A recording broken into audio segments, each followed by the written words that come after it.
अस्सलामुअलैकुम स्टूडेंट्स, उम्मीद करता हूँ आप तमाम लोग खैर खैरियत से होंगे और बहुत ज़्यादा बेहतरीन ज़िंदगी गुजार रहे होंगे। स्टूडेंट्स, आप लोगों को पता होगा कि हमारी लास्ट वीडियो से हमारी पाकिस्तान नेवी सेलर्स की टेस्ट प्रिपरेशन चल रही है।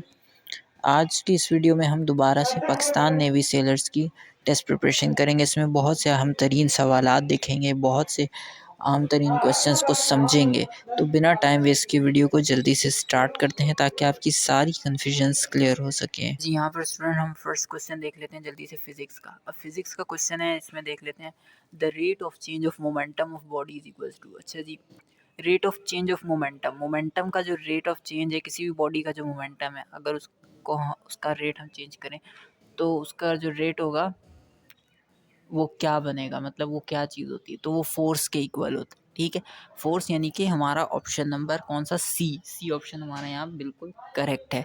ठीक है, अब नेक्स्ट क्वेश्चन देख लेते हैं हम जल्दी से। The time rate of doing work. अच्छा, किसी भी काम के करने का जो टाइम रेट होता है उसको हम बोलते हैं पावर। ठीक है, ऑप्शन नंबर बी यहाँ पे हमारा बिल्कुल करेक्ट आंसर होने वाला है, जो कि है क्या, पावर।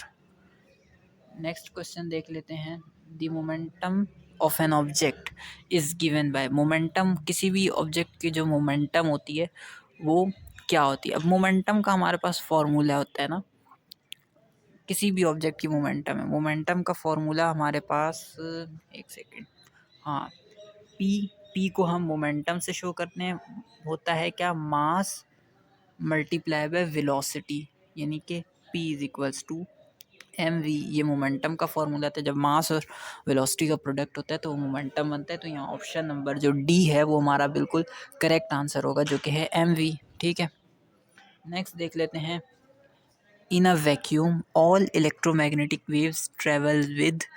अच्छा जी, किसी भी वैक्यूम में जो है, जो इलेक्ट्रोमैग्नेटिक वेव्स होती हैं, इलेक्ट्रोमैग्नेटिक वेव्स जो इलेक्ट्रिसिटी से निकल रही होती हैं, यानी कि उसमें इलेक्ट्रिसिटी का रोल हो रहा होता है। ठीक है, करंट का या एम्पेयर्स का या चार्जेस का रोल हो रहा होता है। ठीक है, तो वो इलेक्ट्रोमैग्नेटिक वेव्स होती हैं, वो ज़्यादातर रेडियो में होती हैं, लाइट में होती हैं। ठीक है, रेडियो वेव्स होती हैं, लाइट वेव्स होती हैं ना, तो इस तरह की वेव्स इलेक्ट्रोमैग्नेटिक वेव्स होती हैं। तो ये जब ट्रैवल करती हैं किसी भी वैक्यूम के अंदर, तो इनके साथ क्या होता है, मतलब इनकी स्पीड डिफरेंट होती है, कांस्टेंट होती है, बढ़ रही होती है, या इनकी स्पीड ज़ीरो होती है। देखें, ज़ीरो तो नहीं हो सकती क्योंकि जब वेव्स आगे ट्रैवल कर रही हैं तो कुछ तो स्पीड होगी, तो वो स्पीड होती है कांस्टेंट, यानी कि एक ही स्पीड से मूव कर रही होती है, ना इनकी स्पीड कम होती है ना इनकी स्पीड ज़्यादा होती है।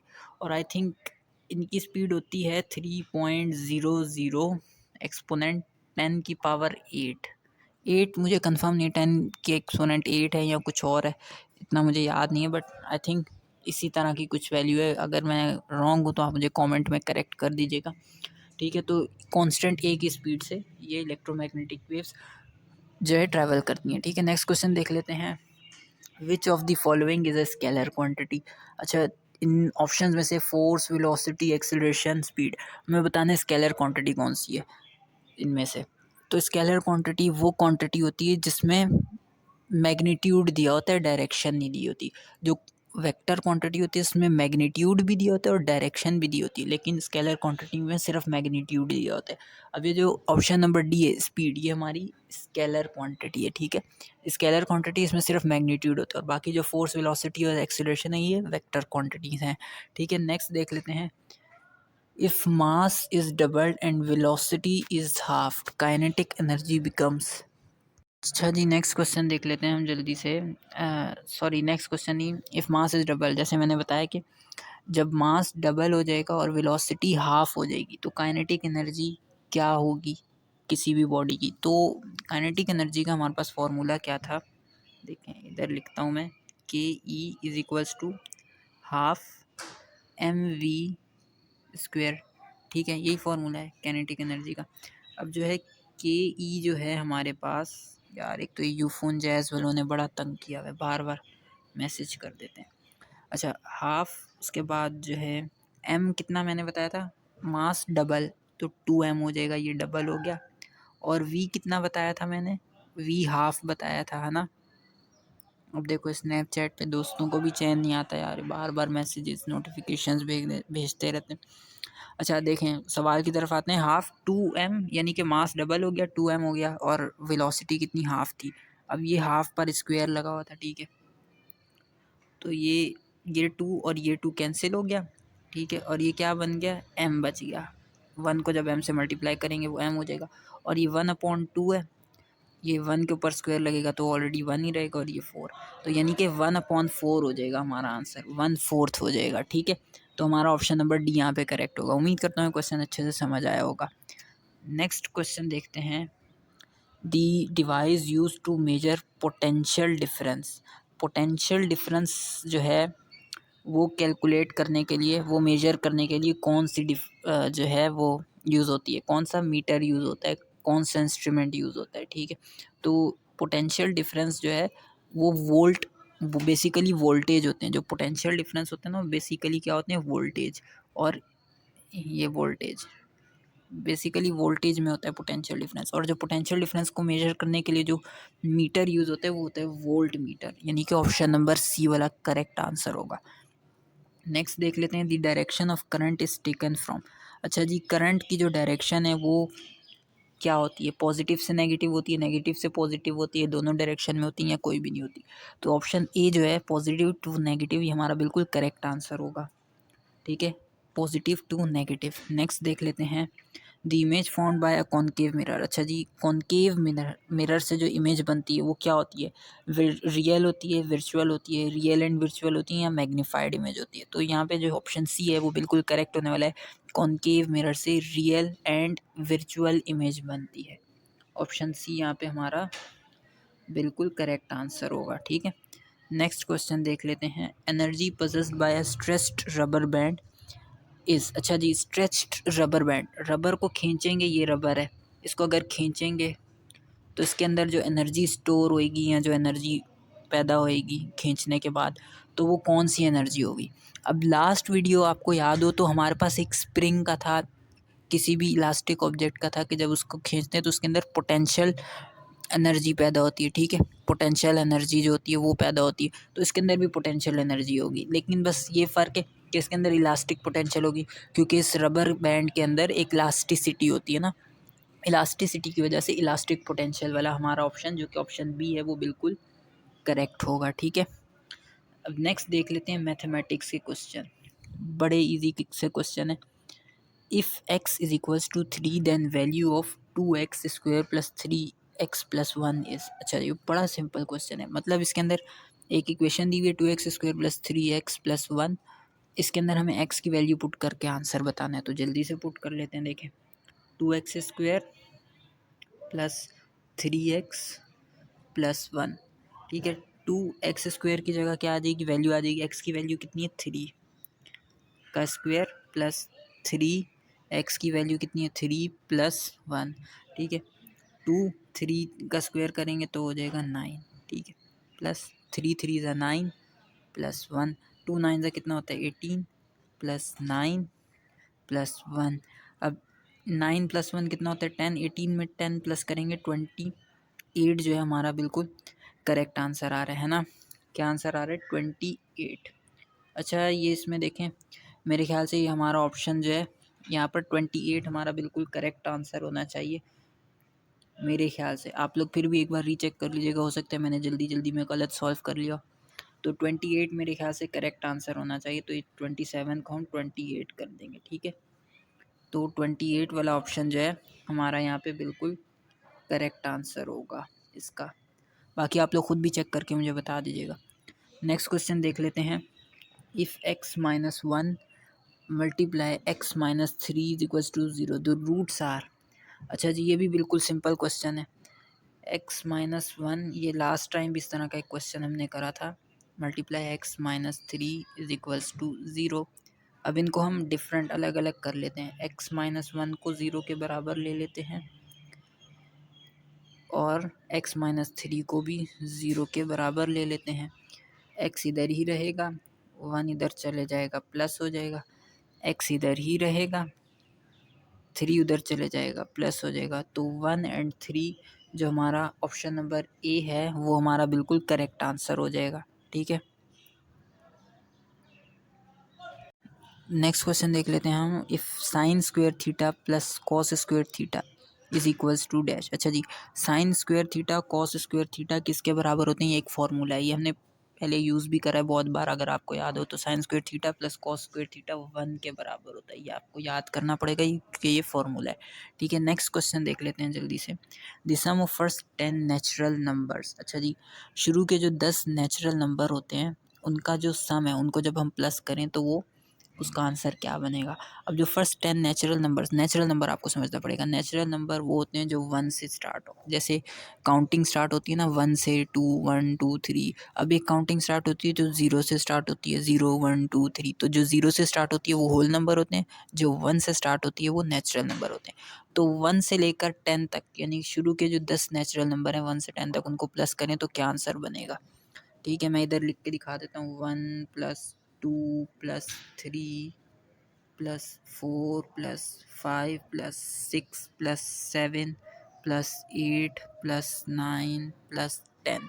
अब इन सब डिजिट्स को हम प्लस करें तो हमारा आंसर बनता है 55। ठीक है, ये आप लोग खुद करके चेक कर लीजिएगा, इतना टाइम नहीं है कि मैं इन सारे डिजिट्स को प्लस करके दिखाऊं, इतना आप लोग कर ही सकते हैं। ठीक है, तो ऑप्शन सी जो है वो हमारा बिल्कुल करेक्ट आंसर हो जाएगा, आप लोग चेक कर लीजिएगा। नेक्स्ट देते हैं। अच्छा, ये बड़ा सिंपल सा क्वेश्चन। अब ये फैक्टोरियल क्या होता है? ये जो साइन होता है ना, ये मैथमेटिक्स में इसको बोलते हैं फैक्टोरियल, FACTORIAL। ठीक है, ये फैक्टोरियल होता है। अब 5 फैक्टोरियल बोला। अब फैक्टोरियल का मतलब होता है जिस भी नंबर के आगे फैक्टोरियल लगाओ तो उस नंबर से पीछे जितने भी डिजिट्स होते हैं ना, जितने भी नंबर्स होते हैं उनको आपस में मल्टीप्लाई करना होता है। अब जैसे 5 फैक्टोरियल है तो 5 से पहले कितने नंबर्स आते हैं? 5 से पहले 4 आता है, 3 2 1, तो इन सबको आपस में मल्टीप्लाई कर देंगे। कैसे करेंगे ये देखें। 5 फैक्टोरियल है तो ये बराबर हो जाएगा 5 मल्टीप्लाई 4 मल्टीप्लाई 3 मल्टीप्लाई 2 मल्टीप्लाई 1। अब 5 4 ज़ा 20 मल्टीप्लाई 3 मल्टीप्लाई 2 मल्टीप्लाई 1। 23 ज़ा कितना होता है? 60 मल्टीप्लाई बाय 2 मल्टीप्लाई 1। 62 ज़ा कितना होता है? 120। 120 को जब 1 से मल्टीप्लाई करेंगे तो 120 ही आएगा। तो फाइनल आंसर हमारा क्या हो जाएगा? ऑप्शन नंबर डी, जो कि है 120। उम्मीद करता हूँ आप लोगों को अच्छे से समझ आ रहा होगा। नेक्स्ट क्वेश्चन जल्दी से हम देख लेते हैं। If the radius of a circle is double it's area becomes. अच्छा जी, अब ये एक सर्किल है, इसका जो रेडियस है वो हमने क्या कर दिया, सॉरी, हाँ, इसका रेडियस हमने कितना कर दिया? 2 कर दिया, यानी कि डबल का मतलब होता है 2। अब इसका जो एरिया है वो कितना बच जाएगा? ठीक है, एरिया हमें बताना है।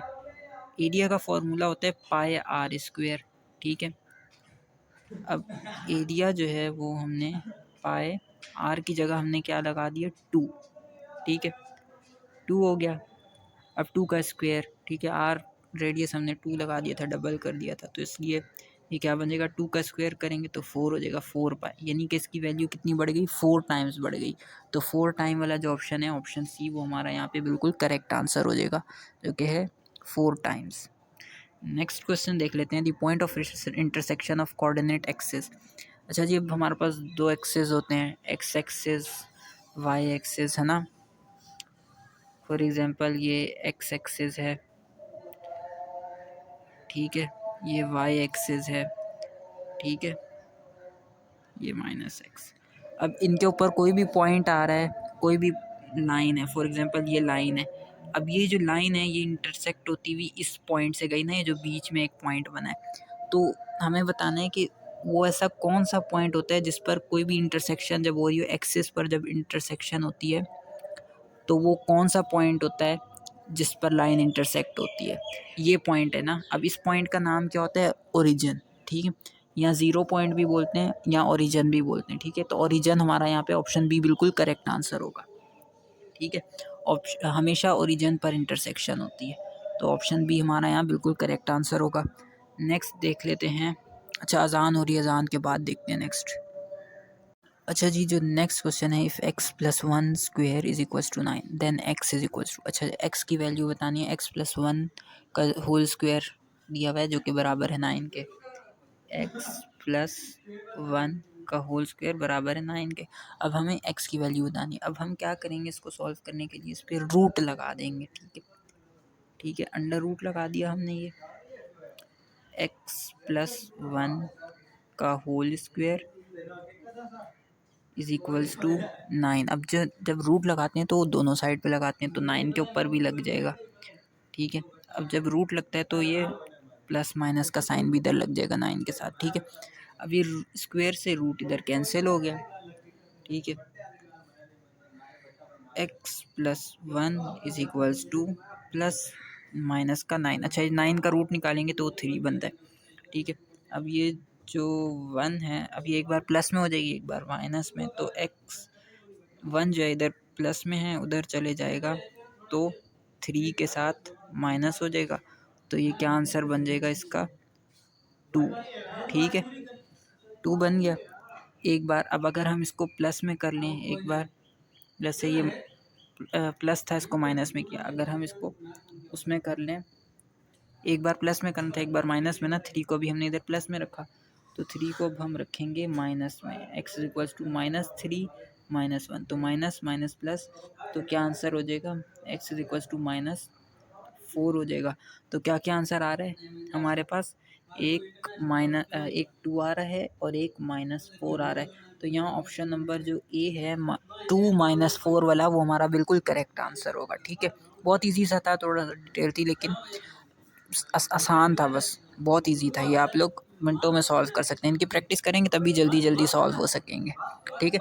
नेक्स्ट क्वेश्चन देख लेते हैं, the value of cos 0। cos 0 की वैल्यू कितनी होती है? cos 0 की वैल्यू हमेशा होती है 1, ठीक है।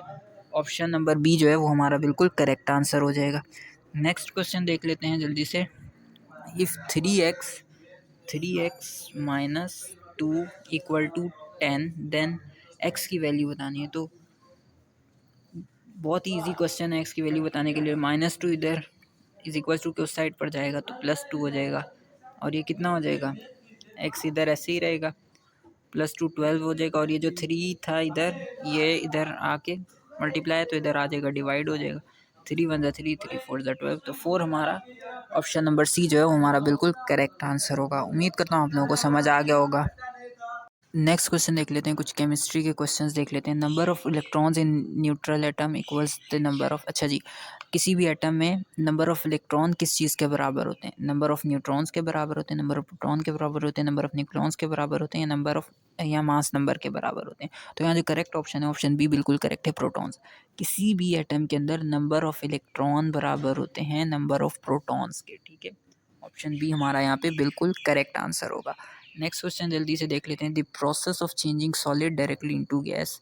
कोई भी सॉलिड चीज़ है, जैसे एक आपके पास ले लें, एक मेटल है, अगर आपने उसको गैस बनाना है तो आप उसको गैस में कन्वर्ट करोगे, उसको पिघला के मोल्ड करोगे, फिर मोल्ड उसको ज़्यादा मेल्ट करोगे, मेल्ट उसको करते जाओगे तो वो गैस में बन के उड़ जाएगा। या कोई पानी है, पानी तो नहीं, खैर बर्फ़ है, बर्फ़ को आप, बर्फ़ एक सॉलिड होती है ना जो फ्रिज में जमाते हैं, उसको आप किसी भी उसको टेम्परेचर दोगे, हाई टेम्परेचर दोगे तो वो पहले पानी बनेगी, फिर पानी बन के हवा में उड़ जाएगी। तो इस प्रोसेस को हम क्या बोलते हैं, सॉलिड को गैस में कन्वर्ट करने को सब्लिमेशन बोलते हैं। ऑप्शन सी हमारा यहाँ बिल्कुल करेक्ट आंसर है, ठीक है।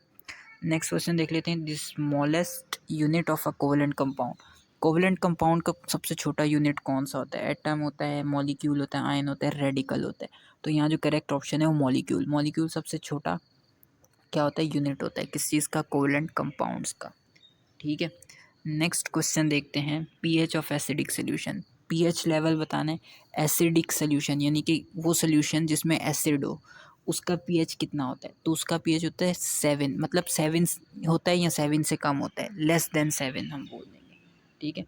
7 से कम कम होता है, 7 से ज़्यादा नहीं होता। तो एसिडिक सोल्यूशन का कितना, लेस देन 7 पीएच होता है। नेक्स्ट क्वेश्चन देख लेते हैं, valency of nitrogen in NH3। NH3 में नाइट्रोजन जो है, ये NH3 है ना, इसके अंदर एक N है, नाइट्रोजन है, और 3 हाइड्रोजन है। हाइड्रोजन कितने हैं, 3। तो इसके अंदर जो ये जो है, इसकी वैलेंसी कितनी होती है? इसकी वैलेंसी होती है 3, ठीक है। ये हमें जो है याद रखनी होती है, ठीक है। वैलेंसी, नाइट्रोजन की वैलेंसी हमेशा 3, ऑप्शन नंबर सी हमारा करेक्ट होगा। नेक्स्ट देख लेते हैं, which of the following is not a mixture. अच्छा, ऑप्शंस में से बताना है कि कौन सी चीज़ मिक्सचर नहीं है। अब एयर, एयर में बहुत सारी गैसेस शामिल होती हैं, ऑक्सीजन, नाइट्रोजन, ठीक है, कार्बन भी निकल निकल के आ रही होती है, तो मतलब बहुत से मिक्सचर होता है। ये बिल्कुल गलत आंसर है। ब्रास जो है, ब्रास भी मिक्सचर होता है क्योंकि एलॉय होता है, ठीक है। वाटर, इंक, इंक भी एक मिक्सचर होता है। तो वाटर वाला जो ऑप्शन है वो हमारा यहाँ पे बिल्कुल करेक्ट होगा। वाटर कोई भी किसी भी चीज़ का मिक्सचर नहीं है, वाटर सिर्फ अकेला होता है, ठीक है। अच्छा, इलेक्ट्रोलिसिस ऑफ वाटर, इलेक्ट्रोलाइसिस बतानी है, यानी कि अगर हम इलेक्ट्रिसिटी दें पानी को तो उससे हमें क्या मिलता है। इलेक्ट्रोलाइसिस करें पानी की तो उससे हमें क्या चीज़ मिलेगी। Hydrogen and oxygen, hydrogen only, oxygen only, hydrogen पर ऑक्साइड। तो यहाँ जो करेक्ट ऑप्शन है ए ऑप्शन है, यानी कि हाइड्रोजन मिल जाएगी और ऑक्सीजन मिल जाएगी, ठीक है। ऑक्सीजन क्यों मिलेगी, क्योंकि पानी के अंदर होती हाइड्रोजन है। पानी के अंदर 2 हाइड्रोजन होते हैं और 1 ऑक्सीजन होता है ना। अब जब इलेक्ट्रोलाइसिस करते हैं तो हाइड्रोजन अलग हो जाता है, ऑक्सीजन अलग होके मिल जाता है, ठीक है।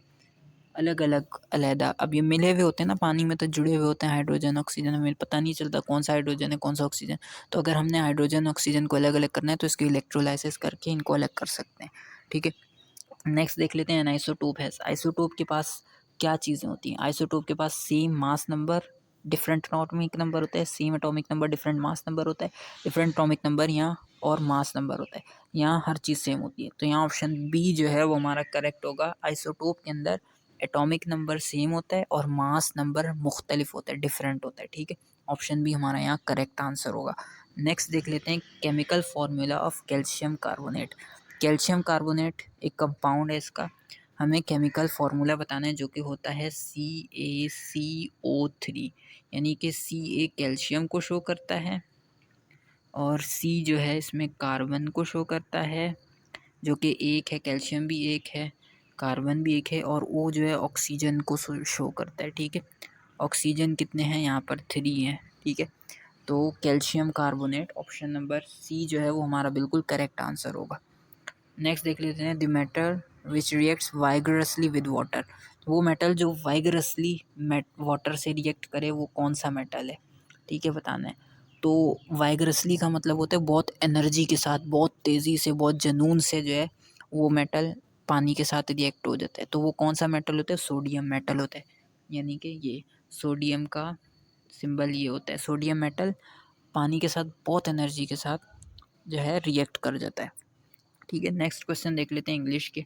Choose the correct सिनोनियम of obtain, ठीक है।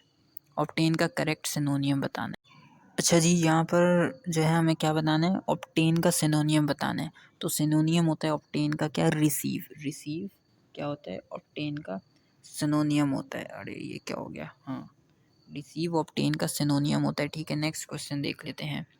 Choose the correct sentence, he do his work daily. अब इसको करेक्ट करना है। इसके अंदर जो हेल्पिंग वर्ब है, जो डू लगा हुआ है, ये डू नहीं होगा, ये क्या होगा, डज होगा। He does his work daily, यानी कि वो अपना काम रोज़ाना करता है, ठीक है। उसके बाद नेक्स्ट क्वेश्चन देख लेते हैं।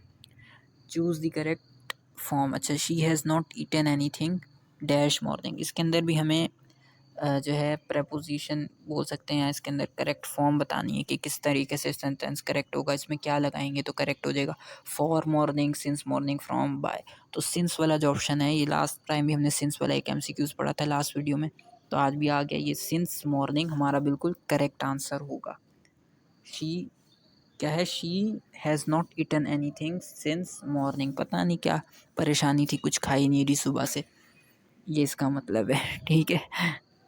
अच्छा, उसके बाद देख लेते हैं identify the correct spelling. Committed, committed एक वर्ड है, इसकी करेक्ट स्पेलिंग बतानी है। तो ऑप्शन जो बी है, COMMITTED, ये हमारी बिल्कुल करेक्ट स्पेलिंग है कमिटेड की। कमिटेड का मतलब होता है किसी कमिटमेंट, किसी से कमिटमेंट करना या अपनी बात जो है बोलना कि भाई ये काम है, ये होना ही होना है इस टाइम पे, ये काम है, ये मैं करके दूंगा, ठीक है, ये इस टाइम पे हो जाएगा। या किसी भी काम की वो कर देना, मतलब बता देना कि भाई ये इस टाइम पे हो जाएगा, मैं कर दूंगा, ये कमिटमेंट होती है, ठीक है। तो ये कमिटेड है। ऑप्शन नंबर नेक्स्ट देख लेते हैं, क्वेश्चन नंबर 5, ठीक है। Choose the correct indirect form. अच्छा जी, वापस से ये नरेट करना है, इसको इनडायरेक्ट फॉर्म है, इसको डायरेक्ट फॉर्म में लाना है। He said I can swim, वो कहता है मैं स्विमिंग कर सकता हूँ। तो ही सेड, अब जो ही सेड है, ये जो आई है इसमें आई है, ये ही के अकॉर्डिंग क्या हो जाएगा, ही बन जाएगा, ठीक है। क्यों, क्योंकि इसका सब्जेक्ट ही है। अगर इधर शी होता, ही सैड, तो फिर ही है, ही आ जाएगा आई की जगह। अगर शी सैड होता तो शी आ जाता। तो ही सेड ही कैन, अब कैन जो है वो हमेशा डायरेक्ट इनडायरेक्ट में कुड में चेंज हो जाता है, तो ही said that he could change, अब ये कॉमास हटते हैं तो डैट लग जाता है, इसलिए he said that he could swim हमारा करेक्ट आंसर होगा। नेक्स्ट देख लेते हैं fill in the blanks. Fill in the blanks करना, he was punished as he was late, उसको पनिश मिली, उसको सज़ा मिली क्योंकि वो लेट था, तो क्योंकि बीच में आना है, क्योंकि जो है इसका इंग्लिश में ट्रांसलेट करें तो बिकॉज बनता है, he said he was punished because he was late. ठीक है, ऑप्शन ए हमारा करेक्ट है। नेक्स्ट देख लेते हैं generous. Antonym of generous, generous बोलते हैं किसी भी काइंड इंसान को, यानी कि कोई बहुत अच्छा इंसान है जो सिर्फ अपने बारे में नहीं दूसरों के बारे में भी सोचता है, हर किसी के साथ अच्छाई करता है, उसको जेनरस बोलते हैं। अब इसका उलट क्या होगा, जो बिल्कुल सिर्फ अपने बारे में ही सोचता हो, अपने मतलब का बंदा हो, अपने काम के लिए दूसरों से बात करता हो, तो वो सेल्फिश होता है। इसका उलट क्या हो जाएगा, जेनरस का सेल्फिश। ऑप्शन बी जो है वो हमारा बिल्कुल करेक्ट आंसर हो जाएगा। नेक्स्ट देख लेते हैं, choose the correct preposition. Preposition करनी है, पुट करनी है, ही जम्प डैश द वॉल, उसने दीवार पे से छलांग लगा ली या फलांग ली दीवार, तो उसको क्या बोलेंगे, over the, he jumped over the, क्योंकि उसने ऊपर से मारी ना, दीवार के ऊपर से जंप मारी ना, तो ओवर द वॉल हो जाएगा, ही जम्प्ड ओवर द वॉल। ठीक है, ऑप्शन बी हमारा यहाँ क्या हो जाएगा, करेक्ट हो जाएगा। नेक्स्ट देख लेते हैं, प्लूरल ऑफ एनालिसिस। अब एनालिसिस का जो प्लूरल होता है ये सिंगुलर वर्ड है, अब इसमें जो आई लगा हुआ है ना, जब आई होगा तो ये सिंगुलर होगा, और जब ई होगा तो ये क्या हो जाएगा, प्लूरल हो जाएगा। तो ऑप्शन सी जो है जिसमें ई लगा हुआ है, ANALYSES, तो ये प्लूरल होता है किसका, एनालिसिस का। ठीक है, नेक्स्ट देख लेते हैं क्वेश्चन नंबर 10, जो कि इंग्लिश का लास्ट क्वेश्चन है। इसमें करेक्ट सेंटेंस यूज़ करना है, he is Elder than me, he is older than me, he is more old than me, he is old than me. तो ऑप्शन बी जो है यहाँ पे बिल्कुल करेक्ट है, जो कि है he is older than me, यानी कि वो मुझसे बड़ा है। नेक्स्ट देख लेते हैं जल्दी से, जनरल नॉलेज जीके के बहुत सारे क्वेश्चन हैं। नेशनल बर्ड ऑफ पाकिस्तान चकोर होता है, चकोर, चकोर की स्पेलिंग अजीब ही लिखी हुई, गलत लिखी हुई है, तो आप लोग चेक कर लेना चकोर। इसको इंग्लिश में आई थिंक पार्टरिज बोलते हैं, तभी बराबर में लिखा हुआ है। ठीक है, तो ये कौमी परिंदा होता है। Next largest city of Pakistan is, बहुत ईजी है, कराची। ठीक है, नेक्स्ट देख लेते हैं, Pakistan shares is longest border, सबसे लंबा बॉर्डर जो है पाकिस्तान किस कंट्री के साथ शेयर करता है, ईरान के साथ। ठीक है, अच्छा, ईरान के साथ जो सबसे लंबा बॉर्डर है, आप लोगों ने कमेंट में बताना है उसका नाम क्या है। ठीक है, ईरान के साथ जो बॉर्डर लगता है, क्वेश्चन 3 इंग्लिश में बताना है कमेंट में कि ईरान के साथ जो बॉर्डर है उसका नेम क्या है। ठीक है, मैं नहीं बताऊंगा, आप लोग बताएंगे, मुझे याद भी नहीं है और आप लोग मुझे याद करवाएं। ठीक है, नेक्स्ट क्वेश्चन है, टोटल नंबर ऑफ डिस्ट्रिक्ट्स इन पंजाब। पंजाब में टोटल कितनी डिस्ट्रिक्ट्स हैं, तो वो 36 हैं, 36। ठीक है, ऑप्शन बी हमारा करेक्ट है। नेक्स्ट देख लेते हैं, who wrote the national anthem of Pakistan. Pakistan का नेशनल एंथम किसने लिखा, तो हफीज़ जालंधरी ने पाकिस्तान का नेशनल एंथम लिखा। Largest desert of Pakistan, Thar. Option B जो है थर, जो है थर, THAR, वो हमारा करेक्ट आंसर है। Next, first female prime minister of Pakistan, Benazir Bhutto. Option B, ये भी हमारा करेक्ट ऑप्शन है, Benazir Bhutto. Longest river in Pakistan, Pakistan में जो लॉन्गेस्ट रिवर है, सबसे लंबा रिवर जो है, वो कौन सा है, इंडस रिवर। ठीक है, तो यहाँ पर भी ऑप्शन नंबर सी जो है, इंडस रिवर, वो हमारा करेक्ट आंसर होगा। हाईएस्ट पीक ऑफ पाकिस्तान, सबसे ऊंचा जो पहाड़ है, पीक जो है, चोटी जो है, वो कौन सी है, तो वो K2 है। ठीक है, K2, ऑप्शन नंबर बी। अच्छा, ये K2 पाकिस्तान में सबसे लंबी और वर्ल्ड में सेकंड हाईएस्ट पीक है। ठीक है, और फर्स्ट हाईएस्ट पीक वर्ल्ड में जो है वो माउंट एवरेस्ट है। क्वेश्चन 10 देख लेते हैं, Pakistan become a member of United Nations, UN का मेंबर पाकिस्तान कब बना था, तो वो 1948 में बना था। ऑप्शन सी जो है वो यहाँ पर करेक्ट है, जो कि 1948। उम्मीद करता हूँ वीडियो पसंद आई होगी। वीडियो पसंद आए तो ज़रूर से अपने फ्रेंड्स के साथ, कज़न्स के साथ शेयर करें, और जो है हमारी वीडियोस को ज़रूर से लाइक किया करें, हमें मोटिवेशन मिलती है। इतनी लंबी लंबी वीडियो बनाते हैं, काफ़ी मेहनत लगती है, पहले खुद पढ़ते हैं फिर आपको पढ़ाते हैं, क्योंकि जाहिर सी बात है हमें भी खुद सब कुछ तो नहीं पढ़ना आता ना, बहुत सी चीज़ें हैं जो हम भूल चुके हैं, मैट्रिक में, 9 में, FSC में पढ़ी थी, तो इसलिए जो जो चीज़ें आप लोगों को पढ़ाते हैं ना, उस पर बहुत मेहनत लगती है। इसलिए ज़रूर से लाइक करें, और चैनल पे न्यू है तो ज़रूर से सब्सक्राइब करें। Thank you very much for watching this video till the end, अल्लाह हाफिज़।